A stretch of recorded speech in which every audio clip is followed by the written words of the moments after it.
তোমাদের সাথে যেগুলো ঘটছে এগুলি খুবই ন্যাচারাল কোনো জিনিস না, আনন্যাচারাল জিনিসপত্র। এই ঘটনাগুলো কবে থেকে প্রথম ঘটা শুরু হয় তোমাদের সাথে? এইটা ঘটেছিল দাদা আমার পিসেমশাইয়ের সাথে। আমার পিসেমশাই সেদিনকে যদি চলে না আসতো ওই দিক দিয়ে সোজা দৌড় মেরে, তাহলে তো পিসেমশাই আজকে বেঁচে থাকতো না, হয়তো বলতেও পারতো না। আমরা হয়তো জানতে পারতাম যে এরকম রেল লাইনে কোনো দুর্ঘটনায় মারা গেছে। আমাদের বাড়ি হচ্ছে রেল লাইনের ধারে। আমাদের ওইখানে একটা 4 মাথা মোড় আছে। 4 মাথা মোড় দিয়ে একটা ব্রহ্মদৈত্য যাওয়া আসা করে। এরকম হয়েছিল আমার মামির সাথে। বিশ্বাস করবে না, সে আমার মামির সাথে চলে এসেছিলো এইখানে। এবার মামি রাত্রিবেলা শুয়ে আছে, তো আমার মামি শুয়ে জানলাটা খোলা। একটা টাইমে চোখ খুলে গেছে, হট করে চোখ খুলে দেখছে যে আমাদের টালির বাড়ি, তো টালির ওপরে দেখছে যে একজন টালি দিয়ে নামছে। তোমার নিজের দাদা, সে নিজে একটা ভিকটিম, হ্যাঁ, সেই কথাটা যদি একটু বলো। ভাই বলতো যে আমি মাঝে মধ্যে দেখতে পাই কিছু একটা। আমার ভাই চমকে উঠতো, আতঙ্কে থাকতো, ওটা ঘুম দিয়ে উঠলে কাঁদতো। এমনকি আমার ভাইকে নাকি সেই সময় একটা স্বপ্নও দিয়ে গেছিলো যে আমি তোকে ছেড়ে দিলাম, আর হয়তো দেখা হবে না আমাদের। এরকমই যে দাদার কাছে পড়তে যেতাম, সেই দাদা শুনিয়েছিল। অডিও রেকর্ডটা না, ক্লিপটা না আমার কাছে নেই। যখন ক্লিপটা আমি শুনেছিলাম আমার গায়ে কাঁটা দিয়ে উঠেছিল। ছমছম ছমছম ছমছম ছমছম ছমছম এরকম আওয়াজ হচ্ছে। ক্লিপটা আমার দাদা বাধ্য হয়ে ডিলিট করে দিয়েছে। আর ওই রাস্তায় ওর সময় এক্ষুনি যে জিনিসটা হলো লাইট আপ ডাউন করা, এরকম জিনিসটা ঘটেছে। অনেক সময় আমাদের ক্যামেরা অফ হয়ে গেছে। তোমার সাথে এতদিন জনের জিনিসগুলো ঘটছে, তোমার কি এখন কোনো কিছু মনে হচ্ছে এখানে আমাদের এই হল রুমের মধ্যে কিছু একটা আছে? দাদা বলতে গেলে আমি তো মানি, অনেকটাই মানি। আমি যখনই ভয় পাই তখনই আমি বজরংবলীকে বলি, সব শুক্লাই তোমারই সন্না তুম রক্ষা কাউকে ডারনা, আপন তেজ সামারে আপে তিন লোক হাঁকতে কাঁপে, ভূত পিশাচ নিকট নেই আবে, মহাবীর যাব নাম শুনে।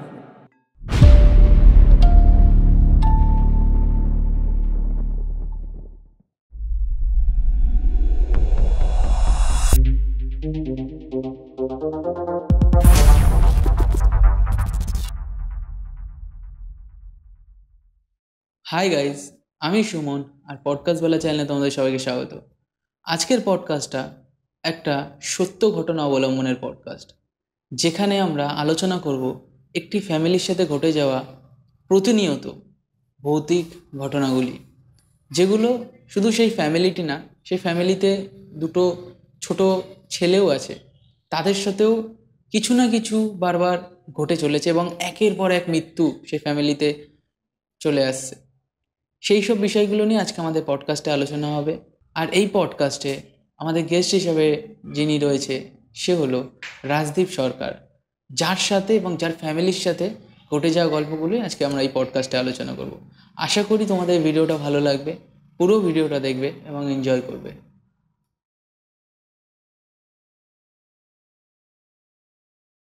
So welcome Rajdeep Sarkar on পডকাস্টওয়ালা।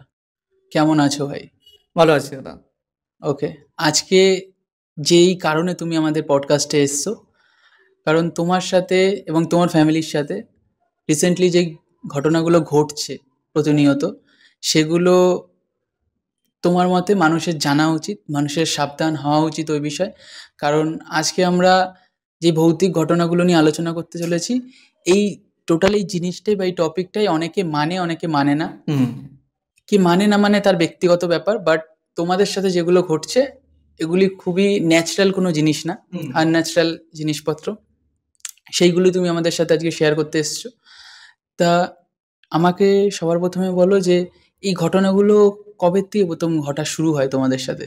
দাদা ধরো, ঘটনাটা শুরু হয় মানে কি, হয়েছে তো অনেকগুলোই ঘটনা। তা আমি তোমাকে একদম পুরনো দিয়ে শুরু করি, ঠিক আছে? তো সাল তখন 1973, মে মাস। এরকমই মুভি রিলিজ হয়েছে জঞ্জির, অমিতাভ বচ্চনের। তো দাদু যেহেতু অনেক বড় ফ্যান অমিতাভ বচ্চনের, তো গেছে মুভি দেখতে। আর আগেকার দিনে জানো তো মুভি এরকম আমাদের মতো হতো না, নাইট শো 10টা পর্যন্ত লাস্ট, 7টা পর্যন্ত লাস্ট। আগেকার দিনে তারও বেশি বেশি শুট হতো, যেমন ধরো 1টা অবধি, 2টো অবধি। তো এবার এরকমই দাদু গেছে মুভি দেখতে। গেছে আমাদের ব্যারাকপুর ক্যান্টনমেন্টে আর্মি থিয়েটার, যেটা এখন আপাতত অডিটোরিয়াম হয়ে গেছে আর্মি, বাট আগে ওটা পাবলিকলি খোলা ছিল। ওখানে আগে এমনি পাবলিকরাও মুভি দেখতে যেতে পারতো, এরকমই নর্মাল থিয়েটার ছিল। তো সেখানে গেছিলো দাদু থিয়েটার দেখতে। তো রাত্রিবেলা অবভিয়াসলি ঠিক ওই 2টো 2:30টার সময় মুভি ভেঙেছে। তো বাড়ি আসছে, একা মানুষ আসছে, এরকমই। তার আগে এক ফাসলা হয়তো বৃষ্টি হয়েছে, হালকা হালকা ওয়েদার, হালকা হালকা একটু কুয়াশা কুয়াশার মতো ভাব রয়েছে, আকাশে রাস্তা পাস্তা একটু ভেজে আছে, বাট আকাশ পরিষ্কার হয়ে গেছে, ঠিক আছে? এবার দাদু আসছে রাস্তা দিয়ে। একাই ছিল? হ্যাঁ, দাদু একাই। মানে বন্ধু বান্ধব ছিল, তারা 13 নম্বর গেটের ওই পার দিয়ে চলে গেছে, তাদের বাড়ি যেহেতু টিটাগড়ের দিকে, তারা সেহেতু ওদিকে চলে গেছে। তো আমার দাদু এদিক দিয়ে বাড়ি চলে আসছেন। তো ঠিক আছে, রাত যেহেতু হয়ে গেছে তাই দাদুও চলে আসছে একা একা। তো এবার যখন আসছে রাস্তা দিয়ে, ধরো এই দাদুর থেকে ঠিক 10 হাত দূরে হঠাৎ করে দেখলো একজন মহিলা এসে দাঁড়িয়েছে। তো এবার দাদু ভাবলো বৃষ্টি হয়েছে, হয়তো ঘর দিয়ে বেরাতেও পারে কোনো মহিলা, এরকম কিছু হয়তো হতে পারে, বা বাড়িরই মহিলা হতে পারে, এমন কিছু ওই করেনি। তো দাদু নিজের মনেই আসছে, দেখছে দাদু যেই একটু এগিয়ে এসে দেখছে উনি ওখানে দাদুর সামনে বসে পড়লেন। দাদু ভাবছে এটা কি হলো, হঠাৎ করে বসে পড়লো। আর আমাদের সামনে যদি এরকম কেউ হঠাৎ করে মহিলা বসে পড়ে, তা আমরা তো যে ঘাবড়ে যাবো, চমকে যাবো যে কি হলো, এরম বসে পড়লো কেন। সে আমার দাদু যতদূর আমাকে বললো যে সে সেখানে বসে নাকি প্রস্রাব করতে বসে পড়লো মহিলা। কারণ আমার দাদু ভাবছে এরকম বাড়ির মহিলা মাঝ রাস্তায় দাঁড়িয়ে এরকম করছে, মানে এরকম কারণ কি। দাদুও রীতিমতো চমকে গেছে। তো এবার দাদু ভাবলো যে ঠিক আছে, যে যা করছে করুক, আমার দরকার কি, আমি তাকে পাশ কাটিয়ে বেরিয়ে যাই। এবার আমার দাদু হাঁটা শুরু করলো। বিশ্বাস করবে না, আমার দাদু বলছে যে আমি হেঁটেই যাচ্ছি, কিন্তু ওনাকে না পার করতে পারছি, না উনি আমার সামনে আসতে পারছে। মানে একটা লুপে ফেসে গেছে আমার দাদু তখন। একটা সময় তো এমন হলো যে পার এগাচ্ছেই না, ভার হয়ে গেছে। আর মনে হচ্ছে যেন সেই পুরো সারাউন্ডে যেন সবাই, মানে কিছু একটা যেন দাদুকে ফোকাস করছে সবাই মিলে ওইখানে। মনে হচ্ছে না আশপাশ দিকে আমার দাদুর দিকেই তাকিয়েছে, আমার দাদুকেই দেখছে। কিছুক্ষণ পর আমাদের বুঝতে পেরেছে যে যে আমার এটা ভালো ঠেকছে না। তো এবার দাদু কি করবে বুঝতে পারছে না, হাত পা কাঁপছে, পাও উঠছে না, মাথা ঘামছে, শরীর তত্তর করে ঘামছে। তো দাদু কি করলো তখন, নিজে সেখানে দাঁড়িয়ে প্রস্রাব করলো নিজের হাতে, নিজের গায়ে ছেটালো। যেই গায়ে ছেটালো, সেই মহিলা সঙ্গে সঙ্গে দাঁড়িয়ে গেছে ওইখানে। দাঁড়িয়ে গিয়ে আমার দাদুর হাইট নেই করে 5 ফুট 10 ফুট হবে, আমার দাদুর দিয়ে ডবল হাইটের হয়ে গেল। ওই সামনে দাঁড়িয়ে হয়ে গিয়ে আমার দাদুকে বলছে, তোকে আজকের মতো আমি ছেড়ে দিলাম, যা, তুই জানিস না এই রাত্রিবেলায় আমি এখানে থাকি, তারপরেও তোকে সাহস কে দিয়েছে এত রাত্রিবেলা এখান দিয়ে আসা। আর দাদু দেখছে যে ওরকম জায়গায় ওরকম আওয়াজ ওরকমভাবে শুনতে পাচ্ছে। ওইখানেই একটি গাছ আছে, সেই গাছের ওপরে ওইখান দিয়ে লাফ দিল, দিয়ে ওই গাছে উঠে গেল। উঠে গিয়ে তার পাশেই আছে পুকুর। পুকুরের পাশে যে বলে না যে দেবদারু গাছ, লম্বু লম্বু গাছগুলো আছে, হ্যাঁ, হ্যাঁ। ওইখান দিয়ে ওই গাছে ঝাঁপ দিয়ে ওই গাছে চলে গেল। তাহলে বুঝতে পারছি, আমার দাদু তখন ভাবি যে এটা কি হচ্ছে, তখন আমার দাদু নিজেই বুঝতে পারছে না যে এটা আমার সাথে কি হলো। তারপরে কোনো রকমে আমার দাদু আস্তে আস্তে বাড়ি এলো, এসে শুলো, দিদাকে সকালবেলা উঠে এরকম এরকম ব্যাপার জানালো। মানে রাত্রে কাউকে কিছু বলেনি? না, রাতে আর কাউকে কিছু বলেনি। এটা আর মানে বলতে পারবে কি, মানে কেউ বিশ্বাসও করবে কিনা তো আমার দাদু নিজেও ভাবিনি। 2:30-3টে বাজে এরকম হয়েছে ঘটনা, আর শরীরও চলছে না, ঘেমে গেছে, গরম হয়ে গেছে শরীর, রীতিমতো জ্বর চলে এসছে, 3 দিন ধরে জ্বর। তারপরে গিয়ে আমার দিদাকে একদিন আমার দাদু বললো যে এরকম এরকম ঘটনা ঘটছে। তারপর দিয়ে আমার দাদু আর নাইট শোয়ে যায় না বই দেখতে। তো এইটা একটা অনেক পুরনো ঘটনা, সেদিনকে আমাকে দাদু শোনাচ্ছিল, তা আমিও শুনেছি। এমনকি ওই রাস্তাটা দিয়ে তো এখন আমরা যাওয়া আসা করি, যখনই রাত্রি রয়ে যায়। ওটা তোমাদের বাড়িরই গলি, তাই তো? বাড়ির গলিটা মানে বাড়ির একটু সামনেই রাস্তাটা আছে। তো ওই রাস্তাটা দিয়ে মানে আগে যৌবা শুনতাম, শুনিনি তখন, তাও চলে যেতে পারতাম। এখন ওইটা শোনার পর দিয়ে আর রাতেও আসতে পারি না। রাত্রিবেলা ধরো 11:30-12টা বেজে গেছে, আমি বাড়িতে যে আসবো, আমি ওই রাস্তা দিয়ে আসি না।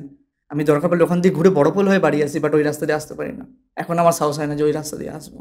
ওই রাস্তাটা মানে এমনই তুমি যখনই ওই রাস্তাটা ঢুকবে না, ঠিক রাত্রিবেলা 11:30টার পরে তুমি নিজেই বুঝতে পারবে যে হ্যাঁ এখানে কিছু একটা কাজ করছে। হঠাৎ করে শরীর গরম হয়ে যাবে। এই যে লোকে বলে যে ভূতের বইতে কেন লাইট আপ ডাউন হয়, কেন হয়, এগুলো দেখা ভাবে যে এটা কোনো কারণ নেই, বাট এটা সত্যি এক্সিস্ট করে। যে কারণ ধরো কোনো যখন কোনো বদ আত্মা যখন সে মারা যায়, এই ধরে যেমন অ্যাক্সিডেন্টে হোক কিছু তখন তো সে তার শরীরে তো সেই আহ, কি বলে এনার্জিটা থাকে, তাই না? এমন তো না যে সে অসুখ হয়ে মরেছে, তার এনার্জিগুলো সব কমে গেছে, সে পুরো নিথর হয়ে গেছে, তার জন্য শরীরে কোনো এনার্জি নেই, মাইনাসে চলে গেছে, তার জন্য কোনো নেই। বাট এই যে বডিগুলো মরে বা এই টাইপের যে এগুলো হয়, তাদের শরীরে যে এনার্জিটা থাকে, পজিটিভ এনার্জিটা থাকে, এটার জন্য যেন তো এইসব লাইটগুলো আপ ডাউন করে। এটা রিয়েলি এক্সিস্ট করে, যে একটা কোনো কিছু এসে যে এরকম হচ্ছে, লাইট আপ ডাউন করছে, এটা সত্যি এক্সিস্ট করে। যে হঠাৎ করে দেখবে যে তুমি কোনো জায়গায় এন্ট্রি করলে, কোনো ভিড় জায়গায়, সেখানে একটা গরম, আবার তুমি যে ভিড় জায়গাটা ছাড়লে ঠান্ডা। এরকম দেখবে তুমি মাঝে মধ্যে কোনো রাস্তা দিয়ে যাচ্ছ, দেখছো যে জায়গাটা হঠাৎ করে গরম হয়ে গেছে, বা তুমি গরম ভাব অনুভব করতে পারছো, তাহলে তখন তোমার বোঝা উচিত যে হ্যাঁ এখানে কিছু পজিটিভ আছে, ওখানে কিছু পজিটিভ এনার্জি কাজ করছে। ওকে।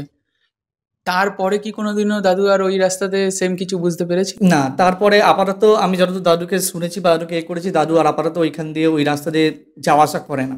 আর এমনিও আমাদের ওদিকেও মানে আমাদেরও এলাকার লোকজন ওইদিকে রাত্রিবেলা যাওয়া আসা করে না। এমনকি যদি কেউ আসেও তাদের বাড়ির লোককে ফোন করে, যেমন আমি ধরো রাত্রি 12:30 বেজে গেছে ক্যাটারিং দিয়ে বাড়ি আসছি, তো এবার আবার বড়ফল ঘুরে যাব, অনেকটা তো অসুবিধা হয়।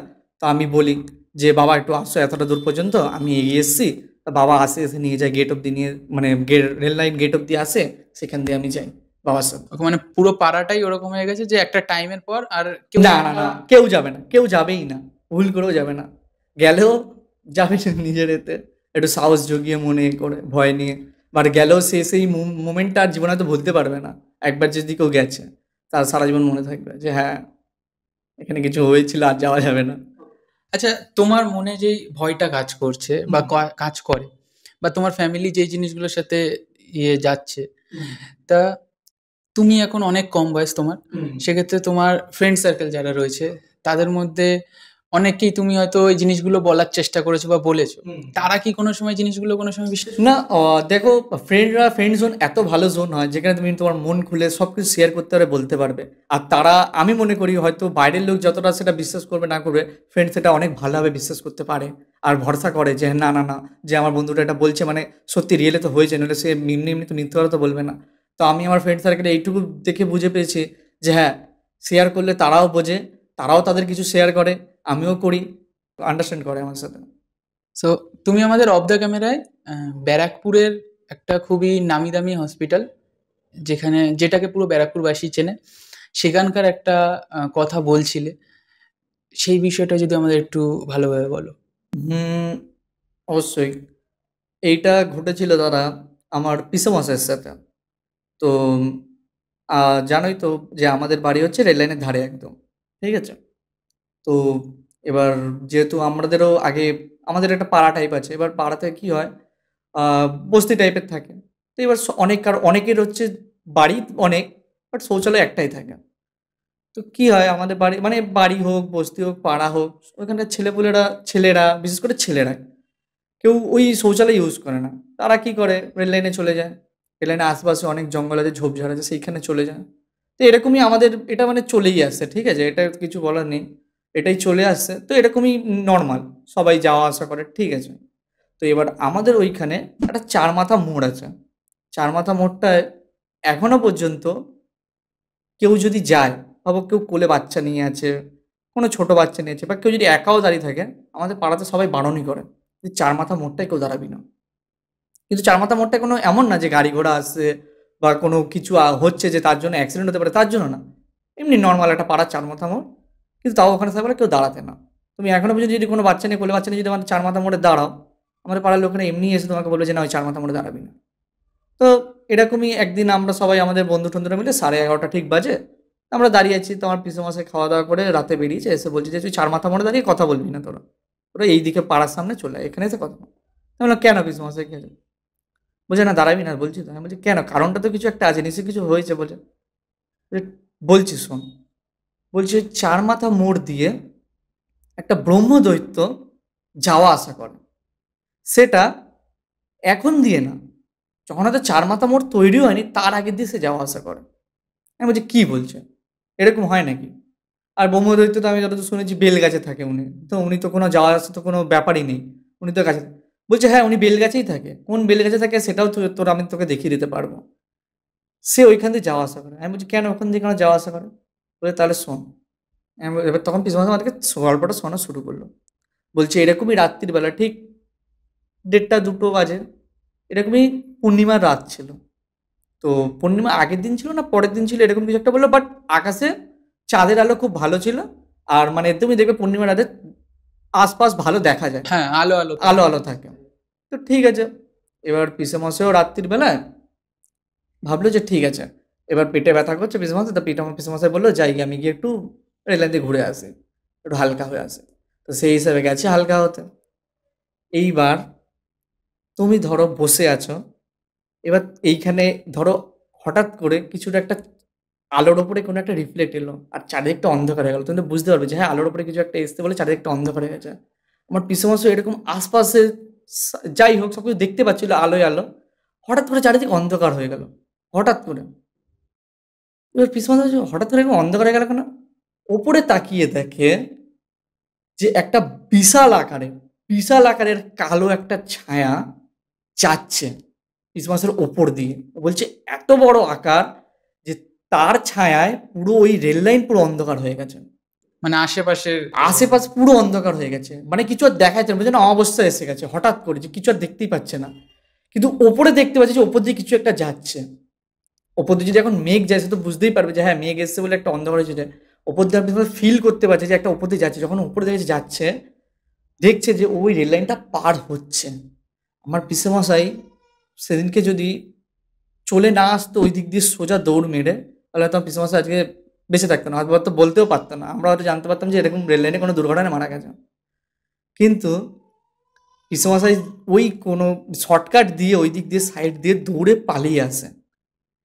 এসে তারপর যখন রেল লাইন দিয়ে ক্রস করে চলে এসছে আমাদের পাড়ায়, তখন পিসেমশাই দেখছে আবার এদিকে আলো হয়ে গেল। পিসেমশাই ভাবছি এটা কি হলো, এটা আমি কি দেখলাম? এত বড় জিনিস একটা হঠাৎ করে আকাশ দিয়ে উড়ে চলে গেল, আবার এদিকে এসে দেখছে আলো হয়ে গেল, ঘাইমে গেছে। তো এবার পিসেমশাই কাউকে কিছু বলেনি। পরের দিনকে এরকম আমার পিসেমশাইয়ের বাবা ছিল, তাকে জিজ্ঞেস করছে যে এরকম এরকম, বাবা জানো আমি আগের দিন রাত্রিবেলা এরকম রেল লাইনে গেছিলাম, এরকম হয়েছে আমার সাথে। কী ছিল আমি বুঝতে পারলাম না, কী দেখলাম আমি সেটাও বুঝতে পারিনি। তো তখন সেই দাদু বলল যে ওটা একটা ব্রহ্মদৈত্য আছে, সে রোজ রেল লাইনের ওই পারে যায় কালী মন্দিরে পুজো দিতে, তুই সেই টাইমেই গেছিস। বলছে ওই পারে কালী মন্দির আছে? বলছে হ্যাঁ, তুই যেখানে গেছিলি ওইখান দিয়ে সোজা ডিস্টেন্সে তুই ভাব, মনে কর যে ওইখানেই কালী মন্দিরটা আছে। ও রোজ রাতে ঠিক ওই টাইমেই পুজো দিতে যাবে সেখানে। তো এবার আমার পিসেমশাই ভাবছে এরকম আদৌ কি সত্যি পুজো দিতে যায়? তো পিসেমশাই ওইখানে যেখানে কালী মন্দির আছে সেইখানে গিয়ে জিজ্ঞেস করে যে রাত্রিবেলা কি এরকম কোনো কিছু হয় বা মনে হয় যে হ্যাঁ এখানে কেউ পুজো দেয়? বলছে হ্যাঁ, যে যে ওখানকার পুরোহিত আছে তিনিও পর্যন্ত এমন বলে গেছেন, সকালে যখন সে পুজো দিতে আসে, সেও এসে ঘরের মানে মায়ের মন্দিরের ভিতরটা দেখে বুঝতে পারে যে রাত্রিবেলা কিছু একটা হয়েছে, মানে কেউ এসেছে, কেউ পুজো দিয়ে গেছে, পুরো পয় পরিষ্কার সুন্দর করে সাজিয়ে গেছে। আর ওই ওই রাস্তায় ওর সময়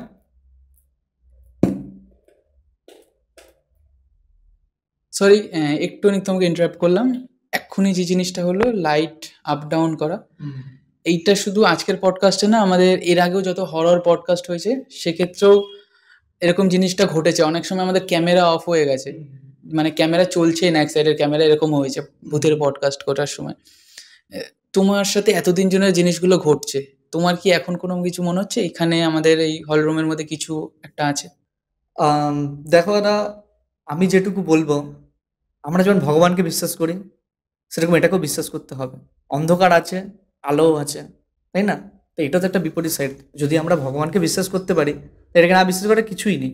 হ্যাঁ মানছি ভগবানের পাওয়ার বেশি, এর পাওয়ার কম, বাট মানতে তো আমরা পারি যে হ্যাঁ আছে কিছু। হয়তো এখানেও থাকতে পারে, হয়তো আমার পাশেও থাকতে পারে, সে শুনছে, আমাকে দেখছে। কিন্তু এখানে গল্পটা কী হয় জানো? তুমি জানি না, আমি জানি না যে কেউ আমাকে দেখছে বা সে আমাকে দেখছে।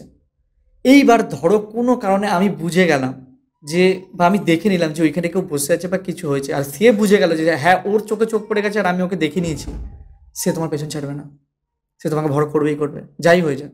সে যখন বুঝে গেছে যে সে তোমাকে দেখতে পেয়েছে বা তুমি ও বুঝে গেছে যে তুমি ওকে দেখে নিয়েছো, ও আর ছাড়বে না তোমার পেছন, ও তোমার সাথে থাকবেই থাকবে। এরকম হয়েছিল আমার মামির সাথে। আমার মামি যখন তার গ্রামে ঘুরতে গেছিল, তো এরকম আমার মামার সাথেই কথা বলছিল ফোনে। কথা বলতে বলতে ওইখানেই না গ্রামে কী হয় বলো তো, ছোটো ছোটো বাচ্চাদেরকে মারা গেলে তাদেরকে পোড়ায় না, এদিক ওদিক ফাঁকা জমিতে বা যে এরকম জমি জায়গা থেকে সেখানে পুঁতে দেয়, যেহেতু ছোটো বাচ্চা তো কী আর পোড়াবে।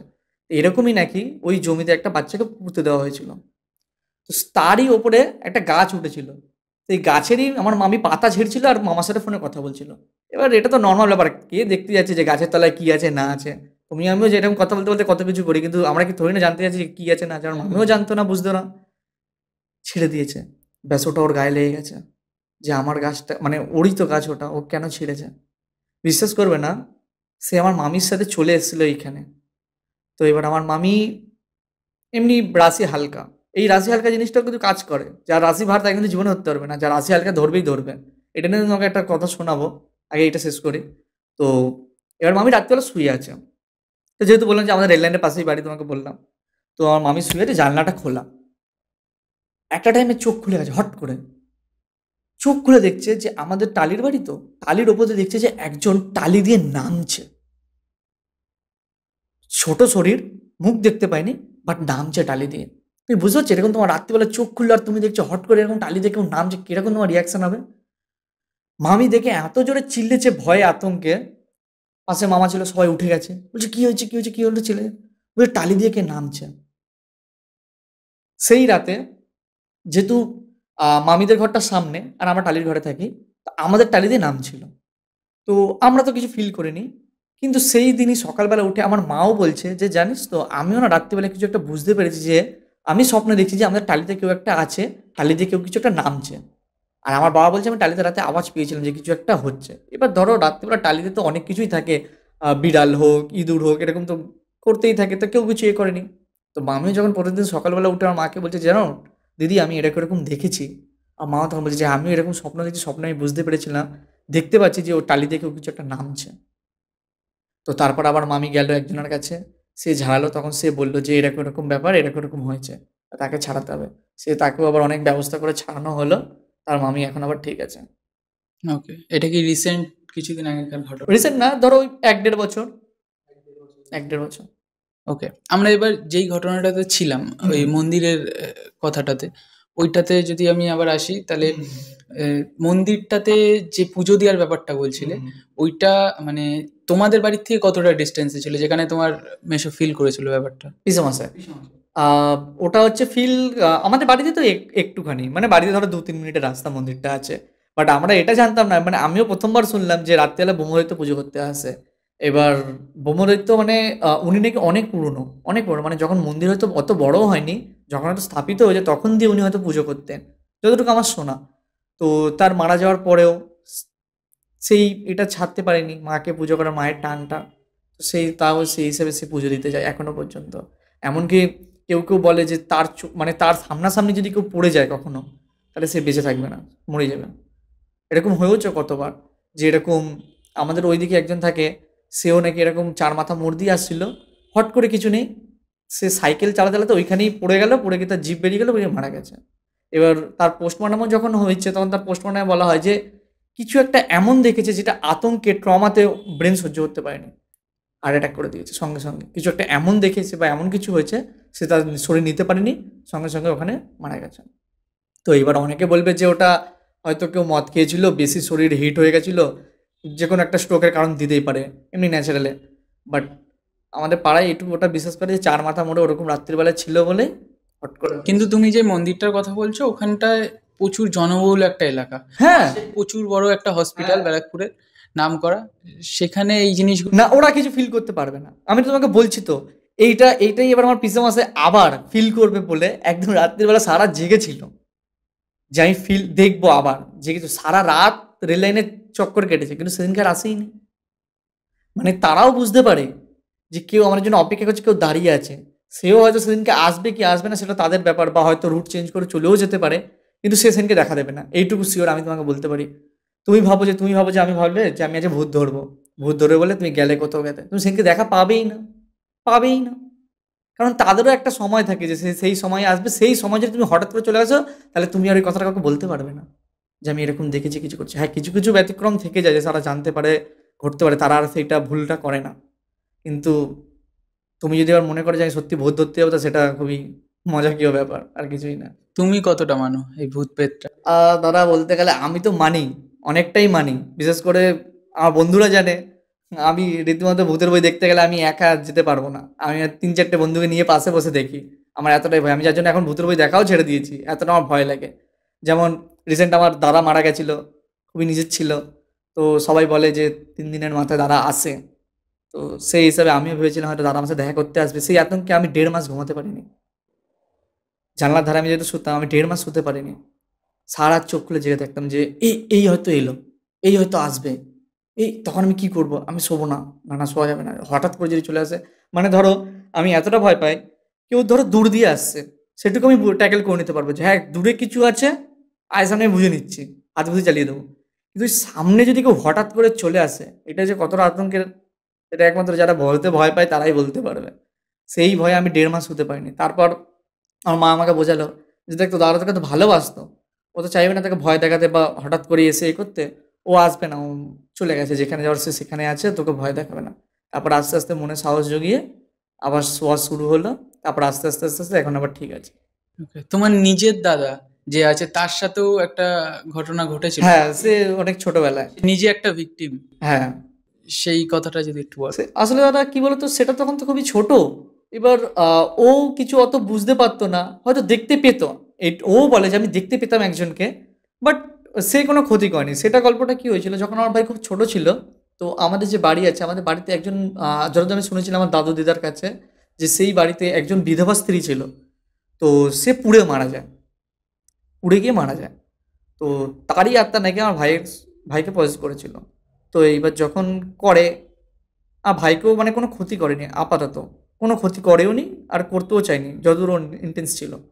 তো এইবার ভাই বলতো যে আমি মাঝে মধ্যে দেখতে পাই কিছু একটা। ভাই চমকে উঠতো, আতঙ্কে থাকতো, ওরা ঘুম দিয়ে উঠলে কাঁদতো। তো কখনো কখনো ভবায় সবাই ভাবতাম হয়তো প্রমোট করছে, কিন্তু তুমি ট্রেনে উঠবে, ট্রেনে দেখবে স্টিকার মারা থাকে, লাল বাবা, এই বাবা, ওই বাবা। বিশ্বাস করবে না, তুমি যদি ট্রেনে এখনো ওঠো, তুমি এখনো লাল বাবার স্টিকার দেখতে পাবে। সেই লাল বাবা সত্যি আমাদের বাড়িতে এসেছিল, আমার দাদু ডেকেছিল। তিনি এসে যখন আমরা প্রথমে না কখনো একমুখী রুদ্রাক্ষ দেখিনি, বা রুদ্রাক্ষর যে মুখী হয় সেটা উনি এসে আমাদেরকে প্রথম বুঝিয়েছিল। আমরা 6 মুখী রুদ্রাক্ষ দেখেছি গোল, তিনি আমাদেরকে প্রথম একমুখী রুদ্রাক্ষ দেখায়। তো দেখিয়ে বলে যে এরও অনেক শক্তি আছে। তো ওইটা দিয়ে যখন এরকম উনি নিজের তন্ত্রবিদ্যা দিয়ে যখন করে, তো আমার ভাইকে তখন বলে যে ওর শরীরে একজন আছে, সে ধরে রেখেছে, আর সে হচ্ছে আমার ভাই যবে দিয়ে জন্মেছে তবে দিয়ে আছে, ওই জন্য তাকে ছাড়ানো মুশকিল আছে। তারপর দিয়ে প্রত্যেক শুক্রবারে 18 বার, মানে 18টা শুক্রবার ধরে আমার ভাইকে রোজ রাত্রির 12:30-12টার দিকে আমাদের সামনে একজন একটা কালী মন্দির আছে, সেখানে রোজ রাতে ওখানে পুজো করতে হতো, পুজো করে চান করতে হতো, করে একটা ঘর টাইপের রাখতে হতো। আর ওই দিকে না, মানে পেছন দিকে না ঘুরে একদম সিধা বাড়ি চলে আসতে হতো। এরকম ওকে 18 দিন করতে হয়েছে। ওই লাল বাবাই বলেছিল? হ্যাঁ, হ্যাঁ। উনি আমাদেরকে পুরো ছাড়িয়ে দিয়েছিল। মানে পুরো একদম অ্যাকুরেট করে আমার ভাইকে ছাড়িয়ে দিয়েছিল। এমনকি উনি একটা আমাদের 2 ভাইকে দুটো তাবিজ দিয়েছিল। তাবিজ যখন দিয়েছিল তিনি বলেছিল, মানে আমার যে ভাইকে ধরেছে বলেছিল যে, "তোমার এই ছেলে এই তাবিজ রাখতে পারবে না। আর এই তাবিজ পুকুরেই হারাবে, দেখে নিও।" মানে আগের দিনই বলে? আগে দিয়ে বলে দিয়েছিল। বলেছিল যে, "এই তাবিজ ওকে আমি দিলাম, ও রাখতে পারবে না এটা। ও এটা হারাবে সিওর। একটা তাবিজ থাকবে, ওটাও হারাবে।" ঠিক তার 1.5 বছরের মাথায় আমার ভাই ওই তাবিজটা হারালো। এমনকি আমার ভাই যেহেতু গলায় ছিল রূপোর চেনের সাথে, এমন ধরো যদি ছিঁড়েও যায়, ভাবো সাঁতার কাটতে গিয়ে ছিঁড়লো, তা হাড় সমেত পড়বে তো। হাড় গলায় ঝুলছে, তাবিজ নেই, তাবিজ পুকুরে। আমার ভাইয়ের কাছে তাবিজটা নেই এখনো পর্যন্ত। ওই তাবিজ আমার কাছে আছে, বাট এখন দরকার পড়ে না। বাট উনি ওই 18 যে শুক্রবারটা ছিল, 18 দিনের শেষ শুক্রবারে ছাড়িয়ে দিয়েছিল। এমনকি আমার ভাইকে নাকি সেই সময় একটা স্বপ্ন দিয়ে গেছিল যে আমি তোকে ছেড়ে দিলাম, আম, আর হয়তো দেখা হবে না আমাদের। কারণ আমার ভাই যবে দিয়ে ছোট যখন হয়েছে তখন দিয়ে সে ছিল তো তার সাথে, তো একটা ইমোশনালি কানেক্ট ছিল হয়তো তার সাথে, তার আত্মাটা।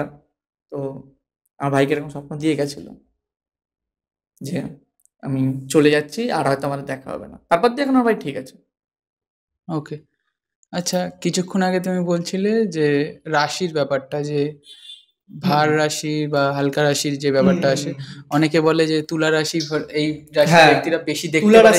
তুলা রাশির রাশটা হালকা হয় বলে ওদেরকে বেশি তাড়াতাড়ি পজেস করে নেয় ভূতেরা, বা আত্মা করে নেয়, বা তাদেরকে দেখায়, তাদেরকে দেখা দিয়ে দেয়। আর ধরো যেমন সিংহ রাশি হয়ে গেল, কুম্ভ রাশি হয়ে গেল, কর্কট রাশি হয়ে গেল, এদেরকে দেখা দিতে চায় না বা পারে না, যদি রাশ ভার থাকে। বা এরা, বা তুমি দেখবে যারা সিংহ রাশি কুম্ভ রাশির লোক হয় তারা এইসব বিশ্বাসও করে না। তারা হয়তো একটা এমনও লোক থাকে যারা ভগবানকেও বিশ্বাস করতে চায় না। তো সেটা একটা কারণ থাকতে পারে। বাট যাদের তুলা রাশি হয় তাদেরকে ভর করে। আর এই যে এই ভর করাটা, এটা আগে আমি বিশ্বাস করতাম না। বিশ্বাস করো, আমি আমাকে মানতামই না যে কাউকে একটা ভূত পজেস করতে পারে। এটা হচ্ছে গল্পটা বলছি আমি তোমাকে। এটা হচ্ছে আমাদেরই ওই দিককারই একটা আম গাছ আছে, ঠিক আছে? মানে আমার মামার বাড়িতে আম গাছ আছে। তো আমার একটা দাদু আছে, মানে ওই মামার বাবা, সে খুব খুব নেশা করে, প্রচণ্ড মদ খায়, মদ খায়। খালি একটা টাইমে এমন লাস্টে যে এমন পর্যায়ে চলে এসেছিলো যে খালি মদ খেত আর মাছ মাংস খেত, ভাত রুটি কিচ্ছু খেত না। আর ওনার সকালে উঠে রুটিন ছিল আগে মদ খাবে, তারপরে কাজ হবে। তো এরকমই চলতে থাকতো। তো এরকমই একদিন সকালবেলায় মদ খেয়ে এসে বিছনায় শুয়েছে, ব্যাস বডি প্যারালাইজ হয়ে গেছে, আর বডি উঠছে না, নড়ছে না, চড়ছে না। ঠিক আছে, এবার সবাই ডাক্তার ডাকলো, ডাক্তার এসে তো ডাক্তার তো বললো যে প্যারালাইজ হয়ে গেছে, স্ট্রোক করেছিল একটা ব্রেনে, তো তার জন্য প্যারালাইসিস হয়ে গেছে, তো এটা কিছু করার নেই। এবার যতদিন উনি এইভাবে বাঁচবে, তারপর কমাই গেলে না কমা যাবে না মারা যাবে। সবাই বললো যে এরকম মদ খাওয়ার কারণেই হয়েছে। ঠিক আছে, তার ঠিক 1-1.5 মাসের মাথায় না, যেহেতু শুয়ে থাকতো, পিঠে পোকা হয়ে গেছিল। এরকম যে পোকা দেখবে ইঁদুরের গায়ে হয়, সেরকম পোকা সব বেরাতো। তো এবার রীতিমতো সবাই ভয় পেয়ে গেছে যে এরকম কি হয়ে গেছে, শরীর পচে যাচ্ছে কি করে। তো ডাক্তার এসে বলে যে এরকম শুয়ে রেখেছো, শুয়ে থাকতে থাকতে নড়াচড়া তো হয় না, তাই পিঠ ঘামে এইভাবে ওইখানে হয়তো এইভাবে পোকা হয়েছে। বাট তখন ডাক্তার যখন নার্ভ চেক করে, হার্টবিট অনেক স্লো হয়ে গেছে, মানে একটা টাইমে তো এমন হয়ে গেছে যে আওয়াজই পাচ্ছে না, হার্টবিটের আওয়াজই আসছে না। তো এইবার ডাক্তারও ডাক্তার ওটা ঠিক ঠেকলো না। ডাক্তার বললো আর হয়তো বেশি দিন নেই, আপনাদের হাতে আছে। তো এবার যতই হোক, মামার বাবা বলে কথা, কেউ নিজের বাবাকে এত হারাতে তো চায় না। তো ঠিক আছে, সবাই বললো যে ঠিক আছে একবার একটা শেষ চেষ্টা করে দেখি। তো মামার যে মামা বাড়ি আছে, সেই মামা বাড়ির ওখান থেকে একজনকে ডাকা হয়। তিনি একটু এইসব বিষয়ে জানে, গ্রামের লোক তো, সে এইসব বিষয় নিয়ে একটু ঘাটাঘাটি করে, সে ব্যাপারটা জানে। তো তাকে ডাকা হলো যে এখানে কি এটা অন্য কারণে হয়েছে, বা সুস্থ হচ্ছে না কেন, বা প্যারালাইসিস হয়ে আছে, তাও তো একটু সুস্থ হওয়ার কথা, একটু উঠে বসার কথা, এটা হচ্ছে না কেন। তো তাকে সেই হিসাবে ডাকা হয়।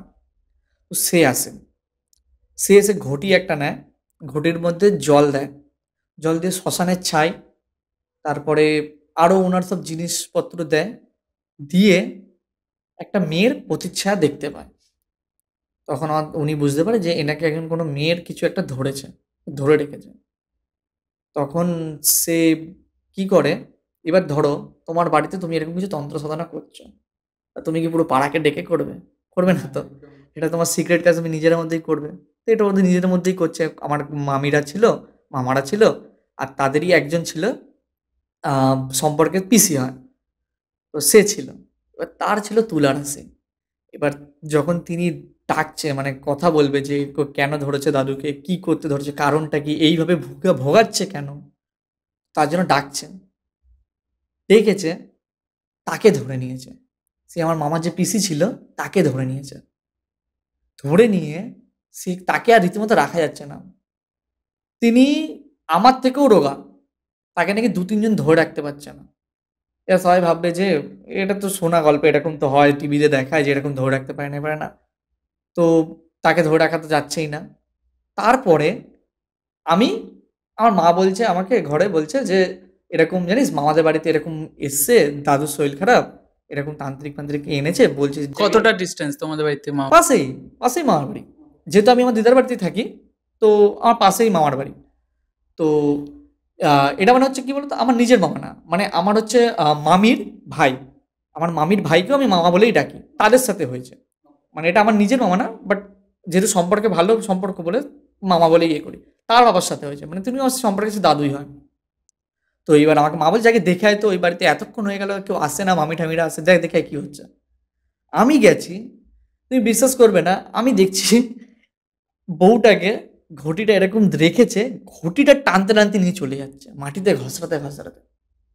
এবার আমি প্রথমে হাতে ঘটি দেখিনি, আমি দেখেছি বডি ঘসরাতে চলে গেল। আমি ভাবছি কি মারপিট বেঁধে গেল নাকি, কারণ মানুষ মারপিট করলে তো ঘসরাতে নিয়ে যায়। আমিও দৌড়ে গেছি, দেখছি না, একটা ঘটি টানতে টানতে নিয়ে যাচ্ছে আমার মামিকে, ঘসরাতে। আমি মামির মানে মামার পিসিকে। আমি বলছি এটা কি হচ্ছে? আর মা বলছে এখন আসবি না, ওদিকে চলে যা, এখনো আসবি না। ওই ঘটিটা ঘষাতে বাড়ির 4টে কোণে গেছে, 4টে কোণে গিয়ে 4টে কোণে ঘটিটা গেছে। তারপরে ওই ওনার পিসিকে তো তুলেছে, ওনার পিসিকে আবার বসানো হলো, জল ফল দিল, ছাড়ালো। এবার আমাকে মামাকে তো মামা দেখতে দেবে না, থাকতে দেবে না, যদি তুই চলে যাস, এখানে কিছু কি করে কাজ হচ্ছে। এবার তখন আমিও তো দেখবো, আমিও ছাড়বো না, এরকম জিনিস কে ছাড়বে, এরকম জিনিস কে দেখবে না। আর নিজের চোখে দেখতে পাচ্ছি, আমি দেখবো তো যে ব্যাপারটা হচ্ছে কি। তো এইবার আমি আমার ভাইকে ডেকে এনেছি, আর বন্ধুদেরকে ডেকে এনেছি, তারা এসছে। মানে তুমি আবার সবাইকে জোগাড় হ্যাঁ করছো? হ্যাঁ হ্যাঁ, এবার আমি তো দেখবোই, যাই হয়ে যাক, আমাকে এখন মারুক ধরুক, আমি এখন দেখবো যাই হয়ে যাক। আমি এসে আমার বন্ধুদেরকে ডেকে এনেছি। তারা বলছে কোথায় ঘটি, কোথায়, কই কাকে টানছে দেখবো, কি করবো। এবার তারা ভাবছে আমি মিথ্যে কথা বলছি। আমি তখন বললাম তুই ওই পিসিটাকে দেখ, তার এই থুতনি ছিলে গেছে, এই বুক ছিলে গেছে, এই হাঁটু ছিলে গেছে, এই পায়ের পাতা পর্যন্ত ছিলে গেছে। কখন ছিলবে? আগে যদি কেউ এরকম ভাবে উভয় ঘষে তখন তো ছিলবে। জলও ছিল, জলে ভিজে গেছে, এই সব জায়গা পুরো ভিজে গেছে, পায়ে এখানে কাদা লেগে, এগুলো কখন হবে? কাউকে ঘষালে তখন না হবে? আর তখন বললাম দেখ কিছু কিছু জায়গায় এমন ঘষে গেছে, দেখ রক্তও বেরাচ্ছে হালকা হালকা করে। আমার বলছে হ্যাঁ সেটা তো ঠিক। আমি বলছি তা তোর কি মনে হয় এখন আমার মামাকে ওদেরকে মারধর করেছে, করে এরকম হয়েছে? বলছে না। আমি বলছি আমি সত্যি বলছি এখানে ঘষেছে। এইবার মামা তখন ওনাকে জিজ্ঞেস করছে এটা কেন হলো, কি করে হলো, আর ওইখানেই ঘটি এই চার কোণায় কেন গেল? বলে ঠিক আছে দাঁড়া, আমাকে সময় লাগবে। তোমরা এখন যাও, ওনাকে একা এখানে বসাও, বেশি কেউ থাকবে না, তুমি থাকো আর একজনকে নিয়ে রাখো। ঠিক আছে, হলো। তখন এবার উনি কিছু হয়তো করেছে, আমি তো আর দেখতে যাইনি, আমার তার ঘরে ঢুকতে দেয়নি, দুঃখের বিষয়।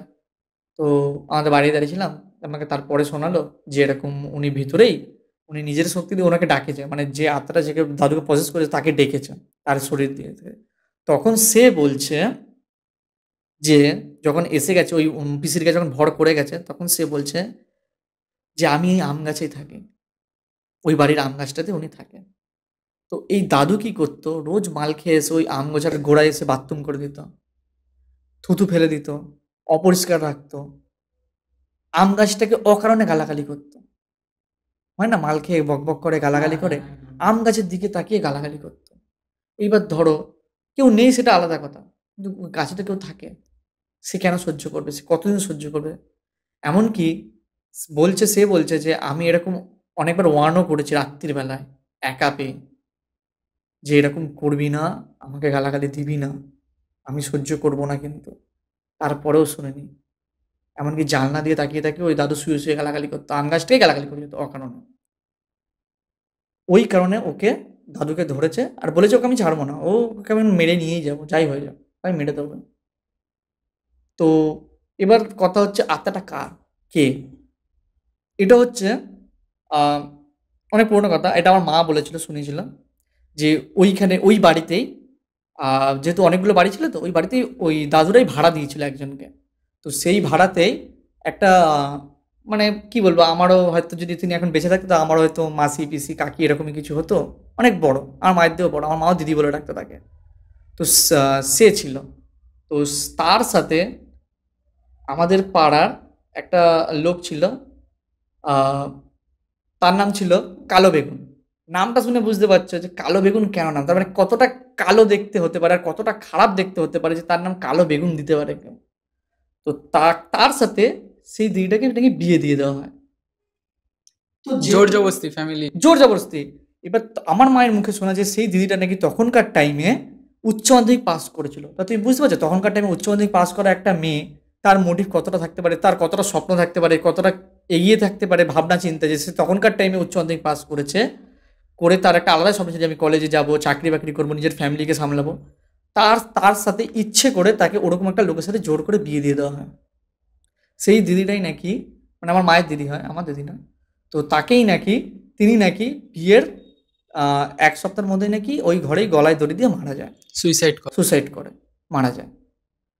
তো এবার যখন উনি মারা যায়, তাকে যখন পোড়াতে যাওয়া হয়, তার বডির যখন পোড়ানো হয়, তার বডির যে হাড় ছিল, সেই হাড়কে ওই বাড়ির এনে 4 কোণে পুঁতে দেওয়া হয়। এবার এটা যে পুঁতেছে সেও এখন আর বেঁচে নেই। কেন পুঁতে দেওয়া হয়? কারণ তুমি ধরো তোমার বাড়িতে এরকম পাওয়ারফুল কোনো আত্মা প্রসেস করে আছে, সে থাকছে, সেই বাড়ির না আয় হবে না, উন্নতি হবে না, যতই ভালো সম্পর্ক হোক, যতই ভালো ভালো হোক, কোনো কারণে ওই বাড়িতে বিপদ এসেই থাকবে, কোনো না কোনো কারণে বছরের পর বছর টানা বিপদ লেগেই থাকবে, যাই হয়ে যাক সে আসতে দেবে না, আয় উন্নতি আসতে দেবে না। আর তার চেয়ে বড় কথা, যখন এত পাওয়ারফুল কোনো এনার্জি থাকে বাড়িতে, সে তো আর অন্য কোনো ভগবানের এনার্জিকে আসতে দেবে না, বা অন্য কোনো তো কিছুকে আসতে দেবে না, সে তো পুরো কাটিয়ে দেবে। তার জন্য ওই বাড়িটার, আমি তো আমার বলেছি যে বাড়িটার অরিজিনাল ফুটেজই দিতে, তো সে যদি দেয় তো খুবই ভালো হবে। সেই বাড়িটা যখন তোমরা দেখতে যাবে, তোমরা তখন বুঝতে পারবে যে হ্যাঁ, এই বাড়িটা থেকে বোঝা যাচ্ছে যে এই বাড়িতে কিছু একটা থাকে, আছে। মানে এখন কি কেউ থাকে ওই বাড়িতে? অবশ্যই। সে সে যখন আসে, মানে তাকে যখন বলা হয় যে এই বাড়ির 4 কোণে 4টে হাড় আছে, সে তার ওষুধ দিয়ে ওই 4টে হাড়কে গলিয়ে দেয়। আর সে তো অনেক পুরনো কথা, সে এখন মাটি খুললে বেরাবেও না। বাট ওর তো পাওয়ার তো থাকে, সে আত্মাটা তো গাছেই রয়ে আছে। তো সেই হাড়গুলোকে গলিয়ে দেওয়া হয়। গলিয়ে দেওয়ার পর এখন আয় উন্নতি একটু ভালো হয়েছে, কিন্তু সে ওই গাছ ছেড়ে যেতে পারবে না। এমনকি ওই গাছকেও কাটতেও পারবে না। উনি বলে দিয়ে গেছে। আর ওই সে ইনিও বলে দিয়ে, মানে যখন ভর করেছিল সেও বলেছে যে আমি এই গাছেই থাকবো। আর আমাকে যদি এর পরেও যদি কেউ যদি আমাকে কখনো কিছু বলেছে খারাপ কথা বা আমাদেরকে কেউ করেছে, আমি তাকেও এই অবস্থায় করবো। সে দাদু আমাদের মধ্যে নেই, কিন্তু সে দাদুও মারা গেছে ঠিক এই ঘটনার ঠিক 1-1.5 মাস পরে মারা গেল ওই দাদুরও। সে বলেই দিয়েছে। তো যেহেতু এরকম জিনিস যখন বাড়িতে থাকে না, তাকে তাড়ানো সম্ভব হয় না, কারণ সে তার নিজের ইচ্ছায় যায়নি। কারণ সে ধরো না, সে মারা গেছে, তারপরে তার দাহ হয়ে গেছে, হয়ে যাওয়ার পর তার অস্থি গঙ্গায় করে দেওয়ার কথা, যাতে তিনি মুক্ত হয়ে যায়। সেটা না করে তাকে বাড়িতে এনে রেখে এরকম পুঁতে রেখেছে, তাকে বাড়িতে এসে প্রতিষ্ঠা করে দিতে, সে এবার যাবে কেন? তাই না? সে যাবেই বা কোথায়? সে কোথায় যাবে? সে বা ওইখানে থাকে। আর বলে লাভ নেই, আমাদের কোনো আপাতত আমাদের কোনো ক্ষতি করেনি। যেটুকু চোখে দেখলাম যে যে করেছে তারই ক্ষতি করলো, তাকে মেরেও দিল। এখন আরেকজনকেও বলে রেখেছে যে এবার এর পালা আছে। ওই বাড়িরই একজন, সেও ওরকম মদ ফদ খেয়ে ছাদে শুয়ে গালাগালি করে। তাকে রাত্রিবেলা একবার এমন দেখা দিয়েছে, সে এখনো পর্যন্ত হয়ে গেল 2.5-3 বছর হতে যায়, সে আর ছাদে শোয় না। এমন ভয় পেয়েছে? এমন ভয় দেখিয়ে দিয়েছে রাত্রিবেলা কাছে। আর সে তো ওই যখন আমার মামা যাকে গ্রাম দিয়ে ডেকেছিল, যে মানে এইসব এসে বললো, তার পায়ে রীতিমতো করে কাঁদছিল। কারণ সে জানে তাকে বলে ওনাকে এসে বলছে যে আমাকে এরকম বলেছে যে এরপরে আমার পালা, আমি কি করব? বলছে ঠিক আছে, আমি ওর ব্যবস্থা করছি, তুই আর ছাদে শুবি না। তারপরে উনিও আর ছাদে শোয় না, যতই যাই হয়ে যায় ছাদে আর ও শোয়ই না, ওর ভয় হয়ে গেছে। কিন্তু বিশ্বাস করো, আজ পর্যন্ত এখনো পর্যন্ত রাত্রিবেলা যখনই ওই দিকে যাই, গলিতে যাওয়া আসা করি, অতটা ভয় লাগে না। হ্যাঁ, ওই জন্য মনে ভাবলাম যে হয়তো কিছু হতে পারে, তাহলে একটু ভয় ভয় লাগে। কিন্তু এই রিসেন্ট ধরো না, আগের বছরই মনে হয় আমাদের পাড়ায় একবার আমরা পিকনিক করছি, তো এবার মামারা শুয়ে পড়েছে, রাত্রি 2টো হয়ে গেছে, পিকনিকে খাবার দাবার রেডি হচ্ছে। তো মামা বললো ফোন করে যে আমার খাবারটা আমার বাড়িতে দিয়ে যায়। ঠিক আছে, খাবারটা নিয়ে যাচ্ছে। আমার সাথে আমার একটা কুকুর আছে। এটা কি মানে তোমার নিজের মামা? হ্যাঁ, মানে ওই তো যে আমার বাবার সাথে হয়েছিল তাদেরই বাড়িতে, মানে দাদু তো আমার কাছে 3-4 বছর হয়ে গেছে, ঠিক আছে, তাদেরই বাড়িতে এবার আমাদের পাড়ায় পিকনিক হয়েছে। তো এবার মামা বলছে যে আমি আর রাতে বেরাবো না, তুই আমাদের এসে খাবারটা দিয়ে যা। তো এবার ওই আম গাছের তলাতেই যাচ্ছে। এবার আমাদের তো ক্ষমতা নেই অত চোখে যে আমরা দেখতে পাবো, বা আমাদের ওই শরীরে অতটাও এই নেই যে আমরা দেখতে পাবো। তো আমার কুকুরটা, বিশ্বাস করবে না, আমাদের সাথে গেল, ওই যেই আম গাছের রাস্তাটা আসবে, ও ঘুরে পালিয়ে গেল, চলে গেল। ওইখানে আর নেই ও। ও দেখে নিয়েছে ওপরে যাওয়া দেখা, ও দেখে ওখান থেকে গায়েব হয়ে গেল। আমি তখন আমার দাদাকে বলছি, কি রে চলে গেল কেন? এটা আমরা যাবো কি করে?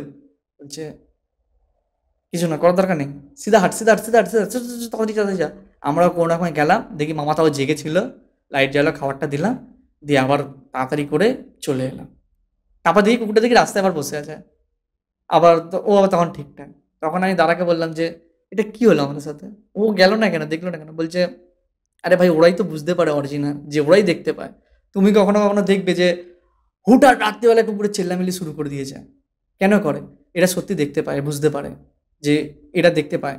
বা অবলা জীব হয়েছে তো কি হয়েছে, বাট এরা বুঝতে পারে, দেখতেও পায়, এরা কিছু করতে পারে না। এরকমই আমার দাদার সাথে একবার হয়েছিল, যে দাদার কাছে পড়তে যেতাম, সেই দাদা শুনিয়েছিল। অডিও রেকর্ডটা না, ক্লিপটা না আমার কাছে নেই। যখন ক্লিপটা আমি শুনেছিলাম আমার গায়ে কাঁটা দিয়ে উঠেছিল। ক্লিপটা আমার দাদা বাধ্য হয়ে ডিলিট করে দিয়েছে।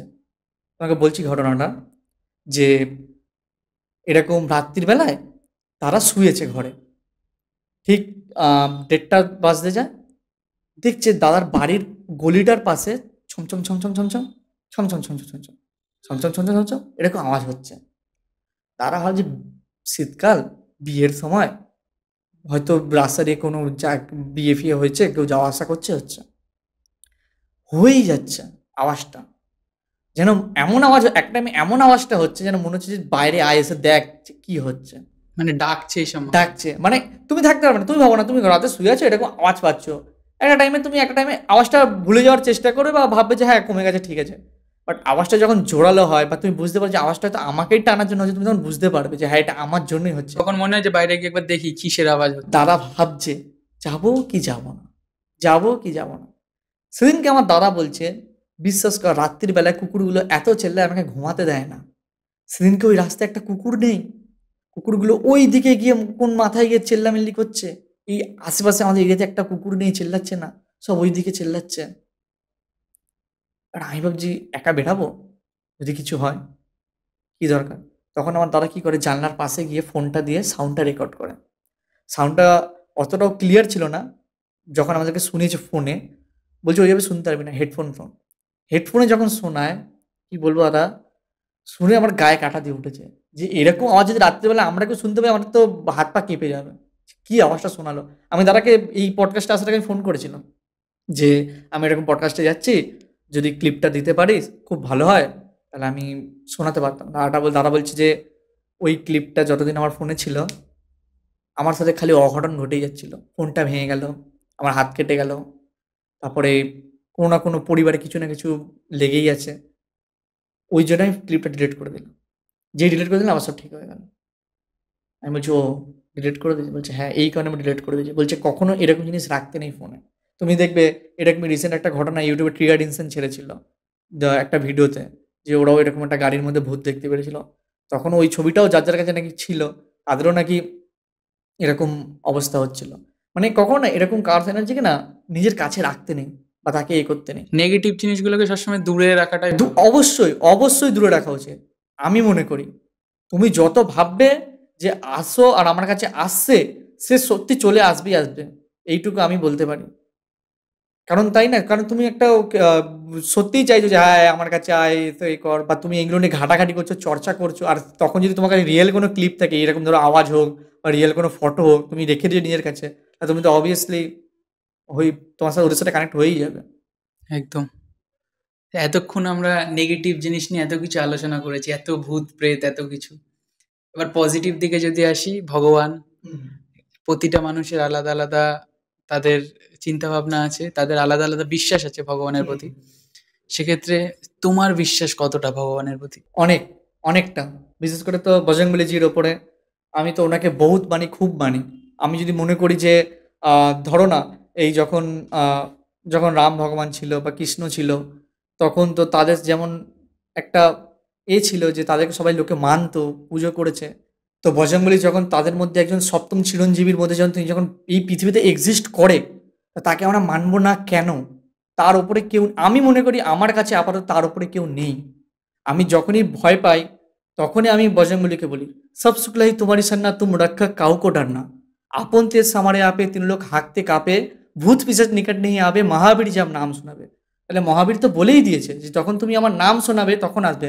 জানো তো, যখন হনুমান চালিসা লেখা হচ্ছে, তুলসীদাস যখন লিখেছেন, তখন হনুমানজি বলেছিল যে আমার নিয়ে কিছু লিখতে হবে না, তুমি প্রভু রামের নাম করো, আমি তাতেই খুশি। কিন্তু তুলসীদাস তো লিখবেন। তো তখন তিনি যখন লেখেন, তখন বজরংবলীজি তাকে বলে যে আহ, যখন তুমি ভয় পাবে, ভাবছো তুমি জিততে পারছো না, হেরে যাচ্ছ, হবে তোমার আশেপাশে কেউ নেই, তুমি একা লড়ছো, তখন তুমি আমাকে ডাকো, আমি আসবই, যাই হয়ে যাক, কেউ না আসুক আমি আসবো। আর যখন তুমি খুব খুশিতে আছো, ভালো আছো, সুখে আছো, তখন প্রভু শ্রীরামের নাম নাও, তাতেই আমি খুশি। ওর জন্য বলে যে বজরংবলীর নাম বা হনুমানজির নাম সবসময় নিতে নেই। তুমি যখন ভয় পেয়ে আছো বা তুমি যখন কিছু দিয়ে উঠতে চাইছো, তোমার মোটিভেশন দরকার, তখন তুমি নাম নাও, সব থেকে বেশি মোটিভেশন পাবে তার নামে। আর যখন তুমি মনে করছো আমি সব থেকে সুখে আছি, ভালো আছি, খালি একবার বলতে জয় শ্রীরাম, ব্যাস, আর কিচ্ছু লাগবে না। তিনিও খুশি, তিনি তো প্রভু ভক্ত সব থেকে বড়, তিনিও খুশি, সবাই খুশি। একদম। Thank you so much Rajdeep, তোমাদের আমাদের পডকাস্টে আসার জন্য। একটা পডকাস্টে বা একটা ভিডিওতে তোমার এই পুরো ব্যাপারটাকে তুমি পুরোভাবে মানে আমাদের বলতেও পারবে না। আর যেই জিনিসগুলো তোমার সাথে হচ্ছে, আমরাও ভগবানের কাছে প্রার্থনা করবো যে তোমার সাথে বা তোমার ফ্যামিলির সাথে যেই জিনিসগুলো ঘটছে সেটা যেন খুব তাড়াতাড়ি থেমে যায়, বা সেই জিনিসগুলো যেন থেমে যায় না, না, আমি চাইবো আরো একটু এক্সপ্লোর করতে, হোক, হতে থাকুক, জানতে পারবো, বুঝতে পারবো, শিখতে পারবো, আরো জানাতে পারবো এইভাবে সবাইকে। একদম সে তো অবশ্যই, বাট কোনো যেন কোনো ক্ষতি না হয় ফ্যামিলি, হ্যাঁ, সেটাও এটাই একটা হলো সব থেকে দেখার বড় বিষয় কথা। আছে। আপাতত এখনো সেরকম কোনো ক্ষতি হয়নি আমাদের সাথে, দেখা যাক কি হয়। আর বজরংবলীজি তো আছেন, ক্ষতি হতে দেবেন না। সেটাই। তোমাকে থ্যাংক ইউ সো মাচ আমাদের পডকাস্টে আসার জন্য। তো বন্ধুরা, আজকের মতন আমরা পডকাস্টটা এখানেই শেষ করছি। দেখা হচ্ছে নেক্সট পডকাস্টে। ততক্ষণের জন্য আমাদের চ্যানেলটিকে সাবস্ক্রাইব করে দাও, লাইক করে দাও, শেয়ার করে দাও, এবং তোমরা অনেকেই আছে যারা ভিডিও দেখছো বাট সাবস্ক্রাইব করছো না, প্লিজ সাবস্ক্রাইব করে দাও। এরকম ধরনের আরো সত্য ঘটনা অবলম্বনে ভূতের গল্প যদি শুনতে চাও, আমাদের চ্যানেলকে সাবস্ক্রাইব করো। আজকের মতন বাই বাই।